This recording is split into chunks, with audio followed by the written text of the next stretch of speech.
మా కాంగ్రెస్ ఆధ్వర్యంలోనే అదేవిధంగా టూరిజం సెంటర్ పెట్టడం కూడా,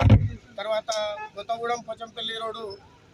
వెడల్పు కార్యక్రమమే కానీ పలు అభివృద్ధి కార్యక్రమాలు, తర్వాత దానికంటే మించి సంక్షేమ పథకాలు ప్రతి ఇంటింటికి మీకు తెలుసు అందరికీ, ప్రతి ఒక్కరికి రేషన్ కార్డు ఇప్పించడమే కానీ, సన్న బియ్యమే కానీ, మహిళలకు ఉచిత బస్సే కానీ పలు అభివృద్ధి కార్యక్రమాలు కాంగ్రెస్ హయాంలోనే జరుగుతున్నాయి. సో మా 3వ వార్డు ప్రజలు అత్యధిక మెజారిటీతో గెలిపిస్తారని ఆశిస్తూ, మళ్ళీ అదేవిధంగా పోచంపల్లి మున్సిపల్ పరిధిలోని 13కు 13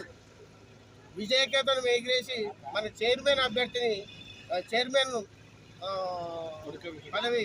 కైవసం మన తడక వెంకటేశ్వర గారి ఆధ్వర్యంలో చైర్మన్ పదవిని కైవసం చేసుకుంటామని చెప్పేసి ధీమా వ్యక్తం చేస్తారు.